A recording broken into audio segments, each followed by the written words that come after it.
इससे पहले 69,000 शिक्षकों की भर्ती गई है, उसमें भी रिजर्वेशन खत्म किया गया। यही नहीं, खाली यही का मामला नहीं है, ऐसा ही मामला मध्य प्रदेश में उठा, ऐसा ही मामला महाराष्ट्र में भी उठा है कि महाराष्ट्र में भी लोकल बॉडी में चुनाव में ओबीसी को रिजर्वेशन नहीं दिया गया है। तो धीमे धीमे ये एक प्रथा से चली आ रही है कि ओबीसी के अधिकारों को धीमे धीमे ओबीसी के लोग अभी भी बाहर नहीं निकल के आ रहे हैं, लेकिन उनकी जंग आज दलित और आदिवासी चल रहे हैं उत्तर प्रदेश के अंदर।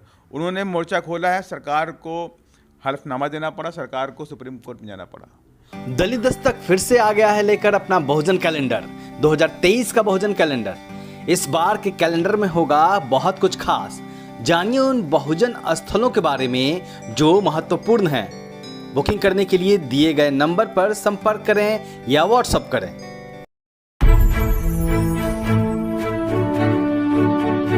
जी हाँ, मैं समता की सपोर्टर हूँ, मैं रोशनी रिपोर्टर हूँ। नमस्कार, मैं हूँ आपके साथ रोशनी और आप देख रहे हैं दलित दस्तक। इस वक्त हम हैं दिल्ली में और आप सभी को पता होगा जो ओबीसी रिजर्वेशन का मामला बड़े तेजी से चल रहा है और ये कहीं ना कहीं सुर्खियों में बना हुआ है। और तो आज इसी विषय में बातचीत करने के लिए हमारे साथ है बसपा के राज्यसभा सांसद रामजी गौतम। उनसे बात करेंगे कि क्या कहना चाहेंगे। सबसे पहले तो सर स्वागत है आपका दलित दस्तक में। जी धन्यवाद और सभी लोगों को जय भीम आपके चैनल के माध्यम से।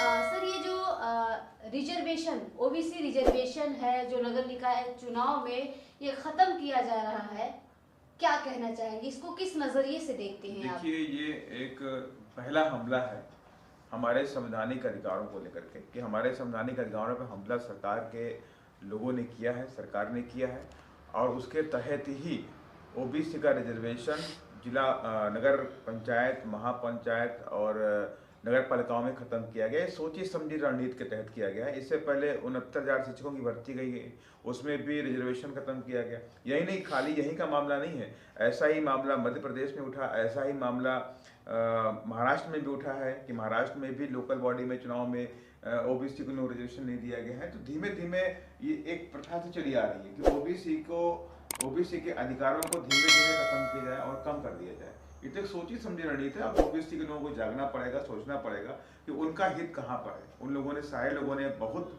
ज़्यादा संख्या में अपने वोट दे करके इनको सरकार में लेकर आए। अब वही लोग, यही लोग अब ओबीसी के लोगों को हकों को काटने में लगे हुए हैं, उनके अधिकारों को छीनने में लगे हुए हैं। सर बार बार आरक्षण को ही टारगेट किया जाता है, इसको आप क्या मानते हैं? देखिए, आरक्षण बाबा साहब डॉक्टर अम्बेडकर ने दिया। आरक्षण के जरिए कहा कि जो सामाजिक रूप से, आर्थिक रूप से पिछड़ापन है, इनके समाज और इनका सामाजिक और आर्थिक रूप से पिछड़ेपन को खत्म करने के लिए बाबा साहब डॉक्टर भीमराव अम्बेडकर ने संविधान में आरक्षण का प्रावधान किया मंडल कमीशन के जरिए, आर्टिकल 340 के जरिए। और उसमें साफ साफ कहा कि कमीशन बना करके सरकारें आरक्षण देंगी ओबीसी के लोगों को, उनकी सामाजिक बैकवर्डनेस को लेकर के और आर्थिक जो बैकवर्डनेस है उनको, उसको लेकर के उनको रिजर्वेशन मिलेगा। और ये रिजर्वेशन लंबे अरसे तक लागू नहीं हुआ।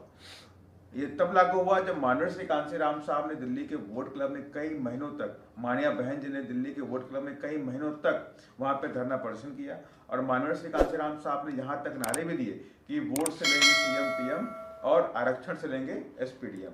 और ये कहा कि जो मंडल कमीशन की सिफारिशें इसको लागू करिए यहाँ। और उससे पहले भी ये जो सिफारिशें थी, काका कालेकर आयोग बना, काका कालेकर आयोग की सिफारिशों को कांग्रेस ने लंबे अरसे तक लागू नहीं होने दिया। उसके बाद मंडल कमीशन बनाया गया, मंडल कमीशन की सिफारिशों को भी लागू नहीं किया गया। तब माननीय श्री कांशीराम साहब ने, आदरणीय बहन कुमारी मायावती जी ने पूरा देश के अंदर धरना प्रदर्शन किया, तमाम जगह पे बड़ी बड़ी रैलियां की और एक लोगों में एक अवेयरनेस क्रिएट किया, ओबीसी के लोगों को जगाने का काम किया कि आपका जो हित है इस बिना आरक्षण के संभव नहीं है। तब जा करके बहुजन समाज पार्टी के कह सकते हैं एक तरह से संघर्ष के बाद, आदरणीय बहन कुमारी मायावती जी के संघर्ष के बाद, माननीय श्री कांशीराम साहब के संघर्ष के बाद इस देश के अंदर ओबीसी के लोगों को आरक्षण मिला। सर आमतौर पे देखा गया है कि जब एससी एसटी के साथ किसी भी प्रकार का उत्पीड़न होता है तो उस समय ओबीसी वर्ग के लोग चुप रहते हैं, मौन रहते हैं। तो ऐसे में एससी समाज के नेता, एससी समाज के कार्यकर्ता, सामाजिक कार्यकर्ता क्यों आए उनके साथ, क्या कहना चाहेंगे इस पे? देखिए, आज ये जो मूवमेंट है, मिशन है, इस देश के अंदर सेल्फ रिस्पेक्ट का मूवमेंट है और सामाजिक बराबरी का एक मूवमेंट है। और इस मूवमेंट की शुरुआत जाहिर सी बात है ओबीसी के लोगों ने ही की। पिछड़े वर्ग के हमारे महात्मा फुले जी पिछड़े वर्ग समाज से थे महात्मा फुले जी के बाद इस मूवमेंट को लेकर आगे बढ़े छत्रपति साहू जी महाराज, वो भी पिछड़े समाज से थे। और यहाँ तक कि अगर साउथ में बात करें तो परियार रामास्वामी साहब, वो भी पिछड़े समाज से थे।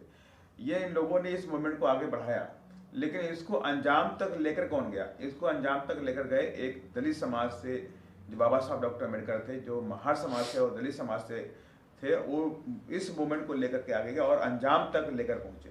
इस देश के अंदर दलितों, पिछड़ों, आदिवासियों को मान सम्मान दिलाया। देखिए, तो आज भी देखिए, अगर आरक्षण की बात करें, इस बहुजन मूवमेंट की बात करें, तो रियलिटी में जो काम कर रहा है वो SC/ST के लोग काम कर रहे हैं, और OBC के लोग भी उतना ही काम कर रहे हैं जितना कि SC/ST के लोग काम करते हैं। तो 100% इस देश के अंदर जो महापुरुषों का जो सपना था वो पूरा होने में देर नहीं लगेगी। देखिए, सपा सरकार में भी आरक्षण का जो बिल था संसद में फाड़ दिया गया, तब कहाँ थे OBC के नेता? देखिए, ये तो आप सभी लोग जानते हैं कि एक सोची समझी रणनीति के तहत प्रमोशन में जो आरक्षण का प्रावधान का जो बिल था जी, वो पास हो गया था, और एक हायर उच्च सदन में या लोकसभा में उसको फाड़ दिया गया था जी, और उसके बाद तक आज तक वो बिल वापस नहीं आया। जी, एक सोची समझी रणनीति के तहत काम किया गया ताकि ये जो SC/ST के जो लोग हैं, ये लोग कभी अधिकारी न बन सकें। देखिए, और उनको रोकने का काम अगर पूरे देश में अगर किया है किसी ने, तो किया है समाजवादी पार्टी के लोगों ने। उनको इतिहास कभी माफ नहीं करेगा। अब वो कितना भी अपनापन दिखाएं कि हम बाबा साहब के मानने वाले लोग हैं या दलितों को मानने हम जगाना चाहते हैं, दलितों को आगे लेकर जाना चाहते हैं, तो मैं उससे साफ कहना चाहता हूँ, उस वक्त आपके लोग कहाँ गए थे जब आपने उस विधेयक को फाड़ा था? अगर आपने उस विधेयक को फाड़ा नहीं होता तो लाखों की संख्या में आज कर्मचारी प्रमोट होकर के अधिकारी बन गए होते, और सचिव बन गए होते, IPS बन गए होते, डॉक्टर, और बड़े बड़े ऊंचे ऊंचे पदों पर बैठ गए होते। और उस विधेयक के ना पास होने के बाद इतना ज़्यादा नुकसान हुआ कि जो अधिकारी था वो बाबू बन गया, और जो बाबू प्रमोट होकर जो बाबू बन गया था वो प्रमोट होकर के चपरासी बन गया। देखिए, उनको मानसिक प्रताड़ना भी झेलनी पड़ी, और ये सारा काम समाजवादी पार्टी के लोगों ने किया। सर, अब कहीं ना कहीं देखा जा रहा है, सोशल मीडिया पे भी ये देखा जा रहा है कि अखिलेश यादव को अब बाबा साहब याद आ रहे हैं और बाबा साहब का संविधान याद आ रहा है। इसको क्या कहना चाहेंगे? इसको किस नजरिए से आप देखते हैं? सिर्फ वोट की राजनीति, वोट की राजनीति के लिए आज बाबा साहब उनको याद आते हैं। वोट की राजनीति के चक्कर में आप दलित और आदिवासी उनको याद आते हैं। हमें ये नहीं भूलना चाहिए कि 2012 से लेकर के और 18 की सरकार थी, 2012 के 7 से 12 से लेकर के 17 के बीच जो सरकार थी, अखिलेश यादव जी की सरकार थी। और उस दौरान दलितों और आदिवासियों पे बेहद भयंकर रूप से उनका उत्पीड़न किया गया। उनकी ज़मीनें छीनी गई, उनकी ज़मीनों पे जबरन कब्जे किए गए, उनके नौजवानों को मारा गया। आप लिस्ट निकालिए कितना उत्पीड़न किया गया। ये सारा कुछ छिपा नहीं है, सब लोग जानते हैं। और अगर वो कहते हैं कि आप दलितों की हितैषी की बात करते हैं, आदिवासियों के हित की बात करते हैं, तो मैं कहना चाहता हूँ, उत्तर प्रदेश में आदरणीय बहन कुमारी मायावती जी ने 0 फीस पे एडमिशन की व्यवस्था शुरू करी थी, और 0 फीस में एडमिशन के तहत लाखों बच्चे SC/ST के उत्तर प्रदेश से पढ़ करके डॉक्टर भी बने, इंजीनियर बने, कई सारे बड़े बड़े अधिकारी बने, और कई सारे लोग प्राइवेट सेक्टर में जाके उसमें बड़े बड़े मैनेजमेंट लेवल पे तक पहुंच गए। लेकिन उस 0 फीस की व्यवस्था को अभी वर्तमान सरकार ने, भारतीय जनता पार्टी की सरकार ने उत्तर प्रदेश में बंद कर दिया। पहले स्कॉलरशिप बंद कर दी गई, अब ये भी बंद कर दिया गया। 0 फीस पे एडमिशन की व्यवस्था पूरी खत्म कर दी गई। अब उसकी वजह से करीब हजारों की संख्या में, करीब 30 से 40 हज़ार बच्चों का भविष्य खत्म हो गया। जो सेकेंड ईयर में थे, जो फर्स्ट ईयर में थे, जो फाइनल ईयर में थे, जो थर्ड ईयर में थे, उनकी पढ़ाई छूट गई। कॉलेज ने कहा आप फीस लेकर आओ, अगर फीस लेकर जमा नहीं करोगे तो आपकी परीक्षाएं नहीं हो सकती। उनको अब्सेंट कर दिया गया। लेकिन उसके बारे में किसी नेता ने बात नहीं किया। उसके बारे में क्यों समाजवादी पार्टी के लोगों ने बात नहीं किया? उनको बात करनी चाहिए थी। तो ये सिर्फ दिखावा करते हैं। देखिए, इनके दर्द नहीं है, दर्द उनके किसी के अंदर दर्द नहीं है। SC/ST दलितों के लिए, आदिवासियों के लिए कोई दर्द नहीं है। देखिए, वो सिर्फ वोट बैंक की राजनीति करते हैं। वो बाबा साहब की फ़ोटो दिखा करके दलितों का वोट लेना चाहते हैं। लेकिन अब दलित समाज इतना जागरूक हो चुका है, बाबा साहब के बताए हुए रास्ते पर चल करके वो गलती नहीं करने वाला है कि वो कुछ भी कर लें। लेकिन सर, ऐसा देखा जाता है जब चुनाव नज़दीक आता है, चुनाव के दौरान वही SC और ST के लोग कहीं ना कहीं भ्रमित हो जाते हैं चिकनी चुपड़ी बातों में, सपा के या किसी भी राजनीतिक पार्टी के। उनके लिए आप क्या कहना चाहेंगे फिर? देखिए, बहुजन समाज जो हमारा है, ये बहुत भोला वाला समाज है जी। ठीक है, और भोला भाला समाज होने की वजह से बहुत से ऐसे लोग बहका भी लेते हैं। लेकिन ये ज़रूर है कि हमारे अब नई जनरेशन जितना भी, अब आप खुद देखिए, जब से ओबीसी का रिजर्वेशन उत्तर प्रदेश में ख़त्म किया गया है, तो उसमें बहुजन समाज पार्टी के कार्यकर्ताओं ने और पूरे देश के अंदर दलितों और आदिवासियों ने जो मोर्चा संभाला है, उस पर सरकार को दोबारा सोचना पड़ा। देखिए, ओबीसी के लोग अभी भी बाहर नहीं निकल के आ रहे हैं, लेकिन उनकी जंग आज दलित और आदिवासी चल रहे हैं उत्तर प्रदेश के अंदर। उन्होंने मोर्चा खोला है, सरकार को हलफनामा देना पड़ा, सरकार को सुप्रीम कोर्ट में जाना पड़ा। ये सारे काम हो रहे हैं, तो ये बहुजन समाज पार्टी है। बहुजन समाज पार्टी के कार्यकर्ताओं के दम पे हो रहे हैं कि इन लोगों ने जिस तरह से जंग छेड़ दी है रिजर्वेशन को बचाने के लिए, वो एक सोचने के लिए सारी पार्टियां मजबूर हो रही हैं। तो आज जो समाजवादी पार्टी के लोग या अन्य पार्टी के लोग भी अब उसमें हाथ सेकने में लगे हुए हैं। हमारे चैनल के माध्यम से जो आपको देख रहे हैं उन्हें क्या कहना चाहेंगे सर? मैं आपके चैनल के माध्यम से सारे लोगों से ये कहना चाहूँगा, किसी के बहकाव में नहीं आए, और आपकी एकमात्र पार्टी अपनी है बहुजन समाज पार्टी, और एकमात्र नेता जो आपके हितों को सोचती हैं, सुख दुख को लेकर चिंतित रहती हैं, हर वक्त सोचती हैं, तो आदरणीय बहन कुमारी मायावती जी हैं। आप सभी लोग मिल करके इस बार आने वाले समय में माननीय बहन जी के हाथों को मजबूत करिए, और बहुजन समाज पार्टी का नीला झंडा हाथी निशान को स्वीकार करके हाथी के निशान के बटन को दबाइए। 100% ये सारी प्रॉब्लम जो रिजर्वेशन को लेकर के है, या और भी जो प्रॉब्लम है स्कॉलरशिप को लेकर है, एजुकेशन को लेकर के है, ये सारी की सारी चीज़ें खत्म होगी।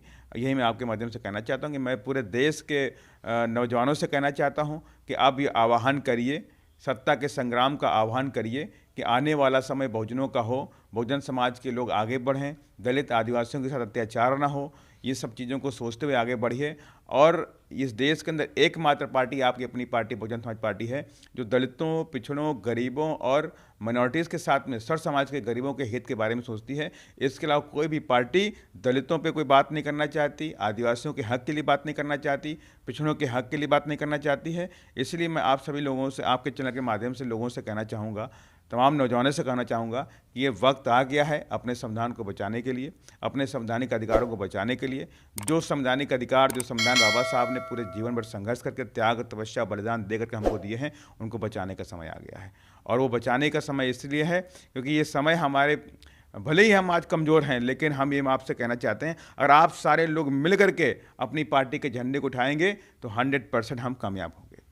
धन्यवाद। बहुत बहुत शुक्रिया। तो आपने देखा सर ने जितनी भी बातें कही हैं, जिसको सुनने के बाद आप क्या कहना चाहेंगे, एक बार कमेंट बॉक्स में लिखकर ज़रूर बताएं। यदि अभी तक आपने दलित दस्तक को सब्सक्राइब नहीं किया तो सब्सक्राइब कर ले, साथ ही बेल आइकन को दबाना ना भूलें। धन्यवाद। अगर आपने अभी तक दलित दस्तक चैनल को सब्सक्राइब नहीं किया है तो सब्सक्राइब करें, लाइक करें